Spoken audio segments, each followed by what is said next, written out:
ನಾಡಿದ್ದು ರಾಜ್ಯಾದ್ಯಂತ ಸರ್ಕಾರಿ ಬಸ್ ಬಂದ್ ಆಗುತ್ತಾ? ಮುಷ್ಕರ ಮುಂದೂಡುವಂತೆ ಸಚಿವ ರಾಮಲಿಂಗಾರೆಡ್ಡಿ ಅವರು ಈ ಮೂಲಕ ಮನವಿಯನ್ನ ಮಾಡಿದ್ದಾರೆ.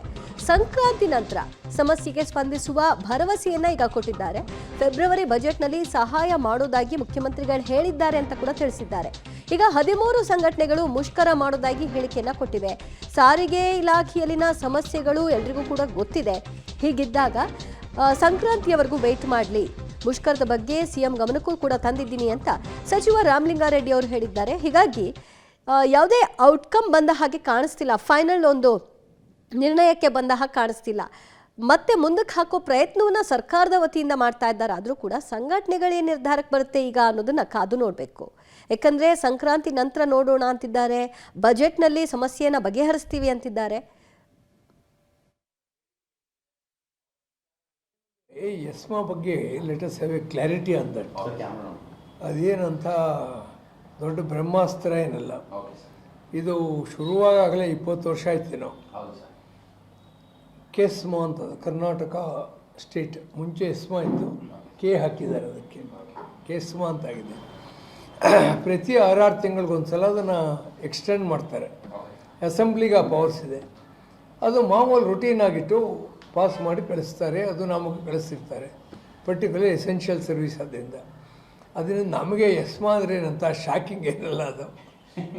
ಮತ್ತು ಹಿಂದೆ ಯಾವ ಸರ್ಕಾರ ಎಸ್ಮಾ ಉಪಯೋಗಿಸಕ್ಕೆ ಹೋಗಿದೆ ಅವೆಲ್ಲ ಭಸ್ಮಗಳಾಗ್ಬಿಟ್ಟಿವೆ.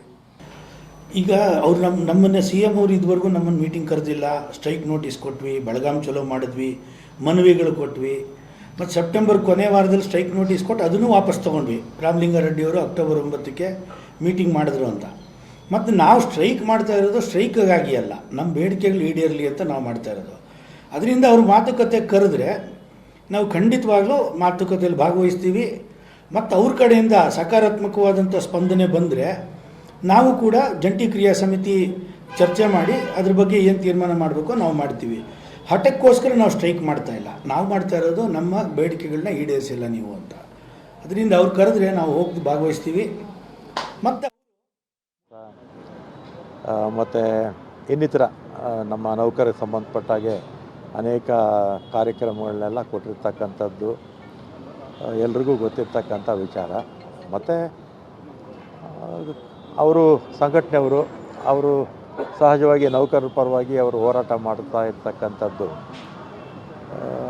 ಅದು ಅವ್ರ ಮಟ್ಟಿಗೆ ಸರಿಯೇ. ಆಮೇಲೆ ನಾನು ಕೂಡ ಮುಖ್ಯಮಂತ್ರಿಗಳ ಗಮನಕ್ಕೆಲ್ಲ ತಂದಿದ್ದೀನಿ. ಮೊನ್ನೆ 2020ರಿಂದ 2023ವರೆಗೆ ನಮ್ಮ ಅವಧಿದಲ್ಲ, BJP ಸರ್ಕಾರದ ಅವಧಿನಲ್ಲಿ 11,000 ಜನಕ್ಕೆ ಸುಮಾರು 220 ಕೋಟಿ ಬಾಕಿ ಇಟ್ಟಿದ್ರು.